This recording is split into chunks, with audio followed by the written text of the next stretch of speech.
तो वही मशहूर कॉमेडियन राजू श्रीवास्तव का निधन हो गया है। 41 दिन से दिल्ली के एम्स में राजू श्रीवास्तव भर्ती थे। जिम में वर्कआउट के दौरान उन्हें हार्ट अटैक आया था और उसके बाद उन्हें एम्स में भर्ती कराया गया था। लंबे समय से इलाज चल रहा था, 41 दिन से उनका इलाज चल रहा था और उसके बाद राजू श्रीवास्तव का निधन हो गया है। वेंटिलेटर पर भी काफ़ी लंबे समय तक उन्हें रखा गया था, आईसीयू में भर्ती थे और बीच में उनकी तबीयत ज़्यादा बिगड़ी थी, लेकिन उसके बाद रिकवर करने लगे थे। लेकिन अब ये खबर आई है और बेहद ही दुखद खबर, क्योंकि मशहूर कॉमेडियन थे, लोगों को हंसाते थे और अब हमारे बीच नहीं रहे हैं। मशहूर कॉमेडियन राजू श्रीवास्तव का निधन हो गया है।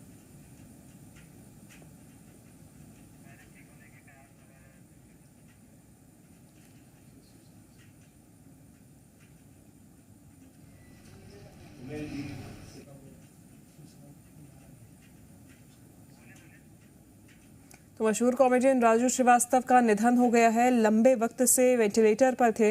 हालांकि उनके हालत में बीच में सुधार भी देखने को मिला था। कयास ये लगाया जा रहा था कि ठीक हो गए हैं। कुछ लोगों का ये भी कहना था कि डॉक्टर्स ने उन्हें ब्रेन डेड घोषित कर दिया है और उसके बाद वेंटिलेटर पर रखा गया है। लेकिन उसके बाद खबरें आई थी और उसके बाद डॉक्टर्स का भी ये कहना था कि हालत में सुधार नजर आ रहा है और उम्मीद है कि वो जल्द ही ठीक होकर वापस लौट जाए। लेकिन 58 साल की उम्र में अब राजू श्रीवास्तव का निधन हो गया है। ज्यादा जानकारी के साथ जी मीडिया संवाददाता राहुल मिश्रा हमारे साथ जुड़ गए हैं। राहुल, 41 दिन से एम्स में भर्ती थे और अब ये बेहद ही दुखद खबर। बहुत ही दुखद खबर है और यदि कहा जाए कि मशहूर कॉमेडियन थे राजू श्रीवास्तव और 41 दिन से वो एम्स में भर्ती थे। जिम में वर्कआउट के दौरान उनको हार्ट अटैक आया था और उसके बाद वेंटिलेटर पे ही, उस समय से वेंटिलेटर पर थे और कई बार उनको बुखार आ चुका था, उनको इन्फेक्शन का भी खतरा देखा गया था और परिवार वालों से भी कहीं मिलने की इजाजत नहीं दी गई थी। राजू श्रीवास्तव का जो 10 अगस्त को जिम में वर्कआउट करते हुए वो बेहोश होकर के गिर गए थे और तब से ही वेंटिलेटर पर पड़े हुए थे। डॉक्टर्स उनका इलाज चल रहा था, एक दो बार वो होश में भी आए थे और कोशिश यहीं पर किया जा रहा था। तमाम कहा जाए तो डॉक्टर्स की तरफ से कोशिश की जा रही थी कि जल्द से जल्द उनको रिकवर कर लिया जाए। लेकिन आज यदि कहा जाए कि 58 साल के उम्र में जो गजोदर भैया, जो हास्य कलाकार या कहा जाए कि जिनको लेकर के और जिनकी बातों को सुन करके रोता हुआ आदमी भी हंसता था, आज वो कहीं ना कहीं यदि कहा जाए तो रुला करके सबको चले गए। ये बिल्कुल राहुल, सभी को रुला करके चले गए हैं और लंबे समय से इलाज जारी था।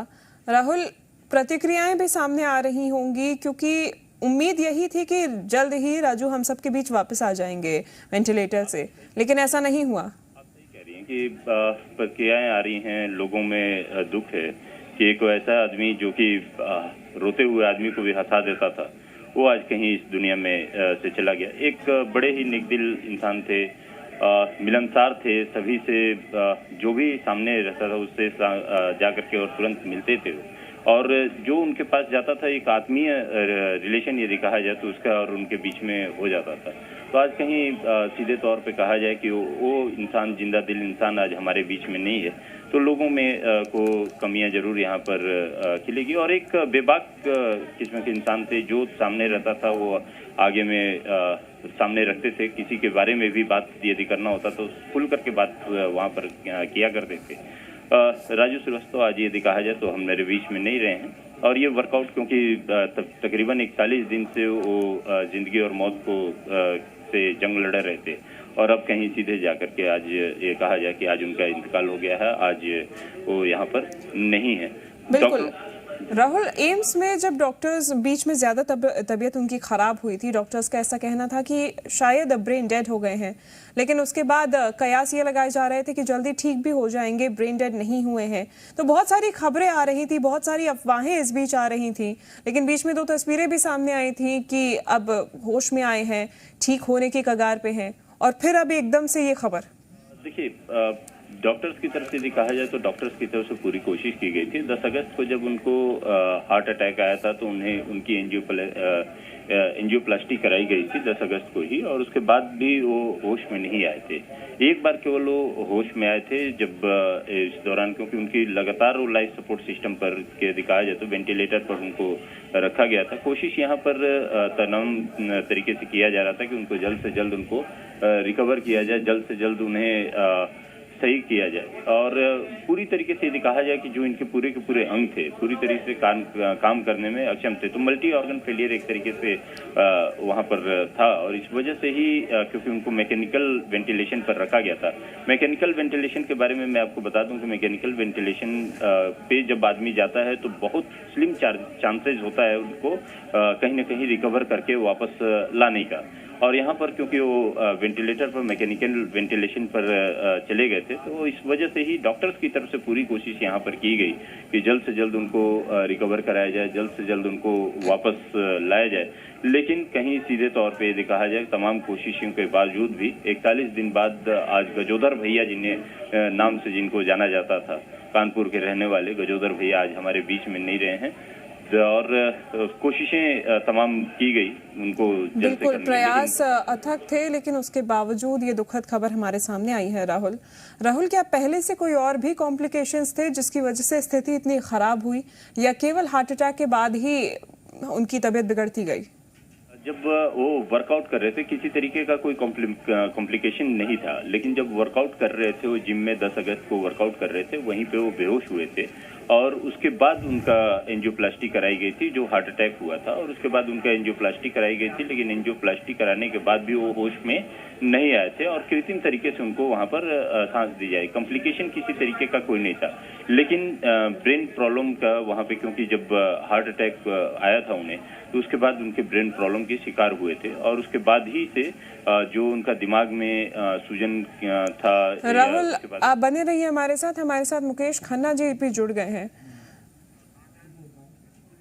अगर हम राजू श्रीवास्तव के जीवन पर एक नजर डालते हैं तो उनका जो संघर्ष का समय था वो इतना लंबा रहा कि बड़े बड़े जो लोग आते हैं, कलाकार बनने, स्टार बनने आते हैं, वो उनका हौसला टूट जाता है। और बतौर कॉमेडियन अपने आप को स्टैब्लिश करना उस दौर में जहां पर बहुत ज्यादा पैसे नहीं मिलते थे, मिमिक्री को लेकर इतनी तवज्जो नहीं दी जाती थी, और फिर यहां तक का सफर तय करना कि आज पूरी दुनिया उन्हें जानती है। देखिए, मैंने अपना जब इंटरव्यू लिया था, मतलब मैं अपने चैनल पे सेलिब्रिटीज का इंटरव्यू देता हूँ मुकेश खन्ना शो में, इसमें उन्होंने पूरी जिंदगी की कहानी मैंने उनसे निकाली थी कि कहाँ वो छोटे से गाँव कस्बे से, जहाँ पर शायद फिल्में भी बोलते, थिएटर नहीं होता था, हम लोग चुप चुप के जाके खुद के पैसे चुरा के, मेरे भाई के पैसे चुरा के जाता था, और वहां पर जाता था। ये थे, पता नहीं इन्होंने जो बातें सुनाई ना, मैं हैरान रह गया। वहाँ उनको अमिताभ बच्चन का बहुत, उस जमाने में सबसे पहले वो अमिताभ बच्चन के अगर किसी ने डुप्लीकेशन किया तो इन्होंने किया, और वो उस जमाने में वो टोटली वो कहते, मैं पूरी अमिताभ बच्चन की तरह से स्टाइल से करता था और मैं को देखता रहता था, और जिस तरह से धीरे धीरे उन्होंने कहा कि चलो अभी मैं शिफ्ट होता हूँ तो और कैरेक्टर, और धीरे धीरे इन्होंने अपनी जगह बनाई। इन्होंने एक बहुत इंटरेस्टिंग बात बताई थी मेरे को कि जब ये लाफ्टर चैलेंज जब आया, उस लाफ्टर चैलेंज में आपको याद होगा तो पूरे पहली बार जब आया था तो लोगों के ऑडिशंस हुए थे और उनको सिलेक्ट किया गया था, तो उसमें किसी ने इनको फोर्स किया, सर आप भी अप्लाई करो। बोले यार मैं क्या अप्लाई करूं, उस टाइम थोड़े से स्टार बन चुके थे थोड़े से, तो अल्टीमेटली बोलते जब मैं वहां गया ऑडिशन में, तो मैं ऑडिशन देने बैठूं तो मैं करूं क्या, मैं चारों तरफ मेरे ही फैन थे, वो जितने ऑडिशन करने आए थे वो लोग भी इनके फैन थे, मतलब मैं इतना फील करता था, और अल्टीमेटली नेचुरली वाज तो सिलेक्टेड, बट नेचुरल पन था उनके अंदर, जैसे आप कहते हैं ना बॉडी लैंग्वेज थी, ये बॉडी लैंग्वेज वो बैठ के थोड़ा सा गर्दन हिलाने या इवन कमर हिलाने में और हंसने शुरू करते थे ना, चाहे वो लालू का यादव की आवाज हो, चाहे अमिताभ बच्चन की आवाज हो, चाहे वो किसी की भी, और अल्टीमेटली वो उन्होंने कॉमेडियन के फॉलो, जैसे और लोग होते हैं ना मिमिक्री करते हैं, ये मिमिक्री आर्टिस्ट नहीं थे, ये जोक सुनाते थे जी। इनकी जो खासियत थी वो बहुत घटनाएं बना लेते थे, कभी जैसे गजोदर कैरेक्टर बना दिया इन्होंने, लालू यादव को बोलते, लालू यादव को मैंने एक बार सुनाया था, लालू यादव के बसस के वो फिर के साथ ji, you are right, he is one of. Mukesh ji, ना केवल लालू यादव जिनका जिक्र आप कर रहे हैं, कई मंचों पर हमने देखा है, खुद अमिताभ बच्चन भी कई बार राजू श्रीवास्तव के काम की, जिस तरह से वो उनकी मिमिक्री करते थे, उसकी सराहना कर चुके हैं और लोग उन्हें बहुत पसंद करते थे। क्योंकि जब आप किसी की मिमिक्री करते हैं तो लोग आपको अंडर एस्टिमेट भी करते हैं, लेकिन उनकी एक्सेप्टेबिलिटी इतनी ज्यादा थी कि जो भी रूप उन्होंने अपनाया लोगों ने हाथों हाथ लिया। बहुत सही बात कही आपने, क्योंकि ये और क्या इंसान बहुत अच्छे जी। किसी किसी को अपना एक घमंड होता है, इनको घमंड नहीं था, बातें करने में हंसने की हंस के बातें करते थे। तो इसीलिए लोगों ने उनको प्यार दिया। अमिताभ बच्चन हो गए, ये हो गए, बिकॉज एक इन्होंने बहुत ही फेमस जोक सुनाया था, वो भी पूरे इवन रंग भवन था मेरे ख्याल से मेट्रो के सामने, वहां पर हमारे पूरी महाभारत की कास्ट बैठी हुई थी और उसके बीच में ये उस वक्त नए नए थे, बहुत बड़े भी नहीं हुए थे, और उन्होंने एक जोक सुना दिया था जिसको सुनकर पूरा चोपड़ा साहब से लेकर रवि जी और सब हंस पड़े थे। बोला मुकेश खन्ना जी जो थे ना, वो बाड़ों के शैया पर लेटे रहते थे तो मरते नहीं थे, तो हर हफ्ते लोग बेट लगाते, इस हफ्ते तो मर ही जाएंगे, इस हफ्ते तो मर ही जाएंगे, पर नहीं मरते थे। बोलते पत्रकारों की टीम वहां पहुंच गई फिल्म सिटी में जहां पर शूटिंग करते थे। बोला मुकेश जी आप कब परलोक, आप कब मरेंगे? बहुत मशहूर भी हुआ था ये जोक, उनका जो आप बता रहे हैं। तो उन्होंने एक जवाब दिया ना, तो मैं हंस के पागल बोलता है वो क्या है मेरे सिराने आओ पुत्र, और फिर कहा कि क्या है कि अभी चोपड़ा साहब ने अभी तक पेमेंट नहीं दी है पूरी मुझे। जी। तो बहुत इमेजिनेटिव अपने आइटम बनाते थे वो।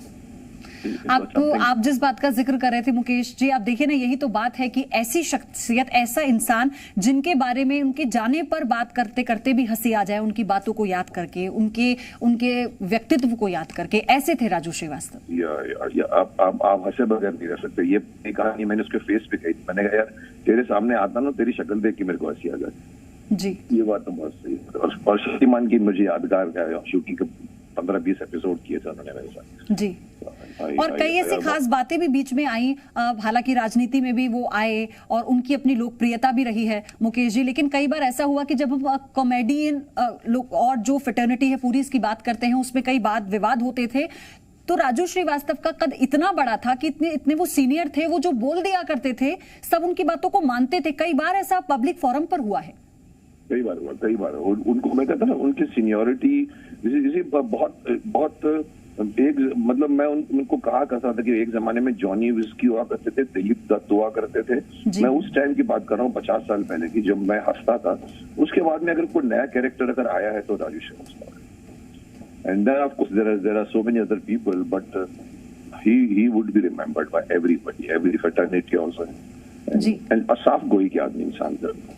मेरे को खुशी हुई थी, मेरे साथ फ्लाइट में बैठे थे, मैंने कहा क्या, उनको उस समय मुझे पहली बार बताया उन्होंने कि मेरे को थोड़ा अटैक आया था। मैं बात कर रहा हूँ 15 साल पहले। उस वक्त भी एक छोटा सा एक माइनर अटैक आया था। बोला मैंने कुछ करवाई है, और फिर मैंने कहा शायद तुम्हारे शो आते हैं? बोलता हाँ आजकल मैं खुद का पर्सनल शो कर रहा हूँ। मैंने कहा अच्छा कितना लेते हो?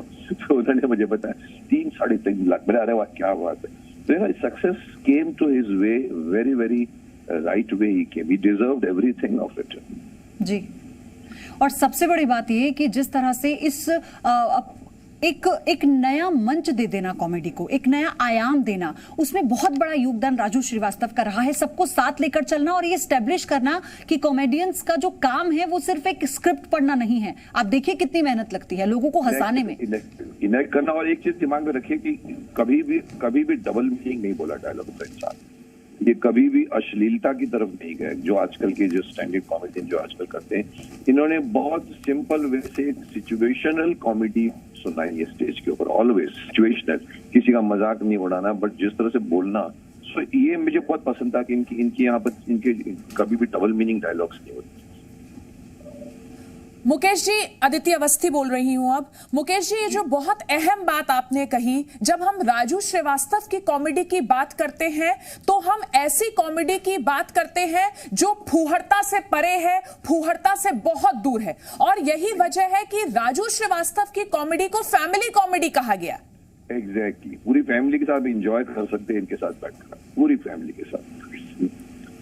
यही बात बताते बोलते हाँ बड़े बड़े परिवारों के वहां भी जाके कुछ न कुछ आइटम दिया करते थे। तो इनकी आपने बहुत सही बात कही है, कुवड़ता से बहुत दूर थी इनकी, और मुझे यही पसंद आता है। मुझे आजकल के कॉमेडियन में कुवड़ता ज्यादा भी पसंद नहीं आता। जी मुकेश जी, बहुत बहुत शुक्रिया हमारे साथ जुड़ने के लिए। और राजू श्रीवास्तव तो टीवी कॉमेडी शो के मशहूर सितारे राजू श्रीवास्तव अब नहीं रहे। और अब जैसा कि मुकेश खन्ना साहब को भी सुन रहे थे कि ये ऐसे इंसान थे, ऐसे कॉमेडियन थे और ऐसे दोस्त थे जिनके पास आते ही लोग खुश हो जाते थे, कितनी भी परेशानी हो उसे भूल जाते थे।